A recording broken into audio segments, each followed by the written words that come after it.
வணக்கம் மக்களே, welcome back to நேற்று இன்று நாளை. இன்றைக்கி நம்ம பார்க்க போகிற ரெசிபி ஸ்டஃப்டு பொட்டல் கிரேவி இல்லைனா பர்வல் கறின்னு கூட சொல்லலாம். இது ஒரு பெங்காலி டிஷ். இதில் நான் எந்த வெங்காயமும் பூண்டும் சேர்க்கலை. உங்களுக்கு வேணும்னா நீங்கள் சேர்த்துக்கலாம். இந்த ரெசிபிக்கு நான் 1/2 கிலோ பொட்டல் எடுத்திருக்கேன்.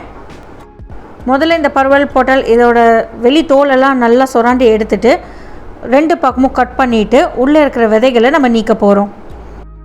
உள்ளே இருக்கிற விதைகள் நீங்கள் எடுத்துட்டிங்கன்னா உங்களுக்கு நல்ல ஸ்டஃபிங் பண்ணுறதுக்கு ஒரு காலி இடம் கிடைக்கும்.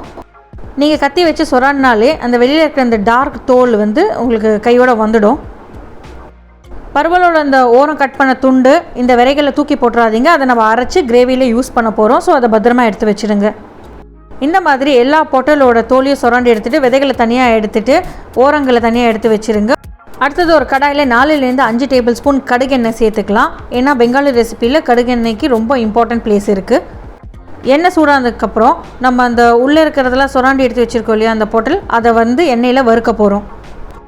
வெளியே தோல் லைட் கலராக மாறி ஒரு லைட் ப்ரௌன் ரோஸ்டட் கலர் வரும் இல்லையா, அப்போது நம்ம இதை எண்ணெயிலேருந்து வெளியே எடுத்துடலாம். இந்த மாதிரி ரோஸ்ட் பண்ணும்போது நம்மளுக்கு 50% அது குக் ஆகிடும். இந்த மாதிரி எல்லா பொட்டலையும் நம்ம ரோஸ்ட் பண்ணி எடுத்து வச்சுக்கலாம். நம்ம அந்த ஓரங்கள் இருக்கு இல்லையா, அந்த கேப்ஸ் சொல்லுவோம் இல்லையா, அதையும் இதே எண்ணெயில் வறுத்து எடுத்து வச்சுக்க போகிறோம். ரோஸ்ட் பண்ண பொட்டல் தனியாகவும் இந்த கேப்ஸ் தனியாகவும் எடுத்து வச்சுக்கோங்க. அடுத்தது நம்ம ஸ்டஃபிங் ரெடி பண்ணிடலாம். ஸ்டஃபிங் ரெடி பண்ணுறதுக்கு ஒரு கடாயில் 2 டீஸ்பூன் எண்ணெய் சேர்த்து எண்ணெய் சூடு பண்ணிக்கலாம். எண்ணெய் சூடானதுக்கப்புறம் 1 டீஸ்பூன் ஜீரகமும் 1 பச்சை மிளகாய் பொடி பொடியாக நறுக்கி அதில் சேர்த்துக்க போகிறோம். இது கூடவே 1 இன்ச் இஞ்சியை பொடி பொடியாக நறுக்கி சேர்த்து நல்லா ரோஸ்ட் பண்ணிக்கலாம். இந்த 1/2 கிலோ பொட்டலுக்கு 2 பெரிய உருளைக்கிழங்கு எனக்கு சரியாக இருந்தது. 2 உருளைக்கிழங்கை நல்லா பொடி பொடியாக சாப் பண்ணி வாஷ் பண்ணி இதில் சேர்த்துக்க போகிறோம். உருளைக்கிழங்கு இந்த இஞ்சி பச்சை மிளகாய் ஜீரகத்தெல்லாம் நல்லா வதக்கிக்கலாம். கொஞ்சம் தண்ணி சேர்த்து மூடி போட்டு இந்த உருளைக்கிழங்கை நம்ம வேக வச்சுக்க போகிறோம். உருளைக்கிழங்குக்கு தேவையான அளவுக்கு உப்பையும் நம்ம சேர்த்துக்கலாம். இந்த உருளைக்கிழங்குலாம் நல்லா வேகிற வரைக்கும் நம்ம தண்ணி சேர்த்து மூடி போட்டு வேக வச்சுக்கலாம். ரொம்ப தண்ணி சேர்க்காதீங்க, நம்மளுக்கு ஸ்டஃபிங் ட்ரையாக வேணும். அதனால கொஞ்சமாக தண்ணி சேர்த்து நீங்கள் வேக வச்சுக்கோங்க. உருளைக்கிழங்கு மசிகிற ஸ்டேஜ் வரும்போது நம்ம சிம் பண்ணிவிட்டு அந்த உருளைக்கிழங்கெல்லாம் கரண்டி வச்சு நல்லா மசிச்சு விட்டுக்கலாம். நல்லா மசிஞ்சால் தான் நம்மளுக்கு ஸ்டஃபிங் பண்ணுறதுக்கு ஈஸியாக இருக்கும். இந்த உருளைக்கிழங்கு நல்லா மசிச்சு விட்டுட்டு ஒரு பைண்டிங்காக நம்ம கொஞ்சம் அரிசி மாவும் கடலை மாவும் சேர்க்க போகிறோம். 1 டேபிள் ஸ்பூன் கடலை மாவும் 1 டீஸ்பூன் அரிசி மாவும் இதுக்கு சரியாக இருந்தது. கடலை மாவோட பச்சை வாசனை போனோம். அதனால் அது உருளைக்கிழங்கோடு நல்லா மிக்ஸ் பண்ணி விட்டுட்டு நம்ம சாட்டே பண்ணிக்கலாம். இந்த மாவெல்லாம் சேர்க்கறதுனால நம்மளுக்கு ஸ்டஃபிங்கும் நல்லா ட்ரையாக கிடைக்கும். கடலை மாவோட பச்சை வாசனை போனதுக்கப்புறம் அடுப்பை ஆஃப் பண்ணிவிட்டு இந்த உருளைக்கிழங்கு மிக்சரை நல்லா கூல் பண்ணிவிடுங்க. ஏன்னா அப்போ தான் நம்மளுக்கு ஸ்டஃப் பண்ணுறதுக்கு வசதியாக இருக்கும். ஆறுனதுக்கப்புறம் நம்ம அந்த உருளைக்கிழங்கு மிக்சர் கொஞ்சம் எடுத்து அந்த பொட்டலுக்குள்ளே வச்சு நல்லா டைட்டாக உள்ள ஸ்டஃப் பண்ணிடலாம். நீங்கள் நல்லா டைட்டாக ஸ்டஃப் பண்ணிங்கன்னா அது நம்மளுக்கு கிரேவியில் போடும்போது வெளியவே வராது. 2 பக்கமும் கேவிட்டி நல்லா பெருசாக இருக்கிறதுனால நம்மளுக்கு ஸ்டஃப் பண்ணுறதுல ரொம்ப கஷ்டம் இருக்காது. ஈஸியாகவே நீங்கள் ஸ்டஃப் பண்ணிடலாம்.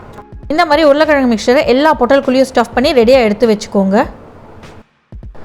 பொட்டல் ஸ்டஃப் பண்ணி ரெடியானதுக்கப்புறம் நம்ம கிரேவி ரெடி பண்ணிடலாம். முதல்ல ஒரு கடாயை சூட் பண்ணிவிட்டு அதில் 1 டேபிள் ஸ்பூன் ஜீரகமும் 1 டீஸ்பூன் தனியாவும் போட்டு நல்லா வறுத்துக்கலாம். ஜீரகம் தனியாவோட கலர் மாறி நல்லா கிறிஸ்பியாகி வாசனை வர வரைக்கும் நம்ம அதை வறுத்துக்க போகிறோம். வறுத்ததுக்கப்புறம் இதை ஆற வச்சு ஒரு பிளெண்டர் ஜாரில் சேர்த்துக்கலாம். பிளெண்டர் ஜாரில் சேர்த்துட்டு இதை பொடி பண்ணிக்கலாம். இந்த பொடி கூடவே நம்ம இந்த விதைகள்லாம் எடுத்தோம் இல்லையா பொட்டல்லேருந்து, அந்த விதைகளையும் சேர்த்துக்கலாம். நான் விதைகள் பச்சையாக தான் சேர்த்துருக்கேன். இது கூடவே அந்த ஓரங்களை ரோஸ்ட் பண்ணோம் இல்லையா, அதையும் சேர்த்து கொஞ்சம் தண்ணி சேர்த்து இது ஒரு விழுதாக அரைச்சி எடுத்துக்க போகிறேன். இந்த விழுதை நம்ம கிரேவியில் யூஸ் பண்ண போகிறோம்.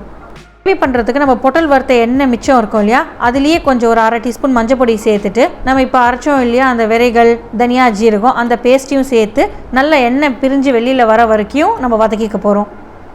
இந்த மாதிரி நல்லா வதக்கும் போது அதோட பச்சை வாசனையும் நம்மளுக்கு போயிடும்.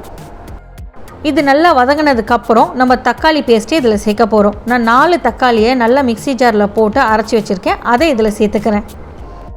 எல்லாத்தையும் நல்லா ஒன்று சேர்ந்து கலந்து விட்டுறலாம்.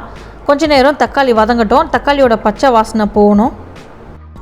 இந்த மிக்சர் நல்லா திக்காய் எண்ணெய் வெளியே வர ஆரம்பிக்கும் போது 1 டீஸ்பூன் சிகப்பு மிளகாய் பொடியை சேர்த்துக்கலாம். எல்லாத்தையும் நல்லா கலந்து விட்டுட்டு ஒரு 1/2 கப் தயிரை நல்லா கட்டி இல்லாமல் அடிச்சுட்டு இதில் நம்ம சேர்க்க போகிறோம். இந்த தயிர் நம்மளுக்கு ஒரு நல்ல புளிப்பு கொடுக்கும். ஒரு கிரேவிக்கு ஒரு அழகான டெக்ஸ்டரையும் கொடுக்கும். தயிரை அடிக்காமல் சேர்த்துறாதீங்க, திரியாக நிற்கும். நல்லா அடிச்சுட்டு சேருங்க. இந்த கிரேவியோடவே தயிரை நல்லா கலந்து விட்டுக்கோங்க. அடுத்தது 1 டேபிள் ஸ்பூன் கடலை மாவு சேர்த்துக்கலாம். இந்த மாதிரி கடலை மாவு சேர்க்கும் போது நம்மளுக்கு கிரேவிக்கு நல்ல ஃப்ளேவரும் கிடைக்கும், கிரேவியோட கன்சிஸ்டன்சியும் நம்மளுக்கு நல்லாயிருக்கும், கிரேவியும் கொஞ்சம் நிறைய வரும். கடலை மாவு வேகிறதுக்கு கொஞ்சம் தண்ணியும் நம்ம சேர்த்துக்கலாம். இது நல்லா கொதிச்சுட்டே இருக்கும் போது அடுப்பை நல்லா சிம் பண்ணிவிட்டு நம்ம ஸ்டஃப் பண்ணி வச்சுருக்கிற அந்த பொட்டல்லாம் இதில் சேர்க்க போகிறோம். எல்லா பொட்டலையும் இதில் சேர்த்ததுக்கப்புறம் கொஞ்சமாக தண்ணி சேர்த்துட்டு மூடி போட்டு ஒரு 15லேருந்து 20 நிமிஷம் லோ ஃப்ளேமில் நம்ம கொதிக்க விட போகிறோம். இந்த மாதிரி லோ ஃப்ளேமில் கொதிக்கும் போது நம்மளுக்கு பொட்டலும் வெந்துடும். ஏன்னா நம்ம முன்னாடியே ஒரு 50% தான் வேக வச்சுருக்கோம், அடுத்த 50% இங்கே தான் வேக வைக்க போகிறோம். கிரேவியோட எல்லா ஃப்ளேவர்ஸும் நம்மளுக்கு பொட்டலுக்குள்ளே இறங்கும். உள்ளே இருக்கிற ஸ்டஃபிங் வெளியே வராமல் இருக்கிறதுக்கு கொஞ்சம் மெதுவாகவே நீங்கள் அதை கிளறி விடுங்க. இது சூடாக ரைஸ் கூட, பூரி கூட, சப்பாத்தி கூட சாப்பிட்றதுக்கு ரொம்பவே நல்லாயிருக்கும். கண்டிப்பாக வீட்டில் ட்ரை பண்ணி பாருங்கள். நம்ம சேனலுக்கு ஃபர்ஸ்ட் டைம் வரீங்கன்னா லைக் பண்ணுங்கள், ஷேர் பண்ணுங்கள், மறக்காமல் சப்ஸ்கிரைப் பண்ணுங்கள். Happy eating.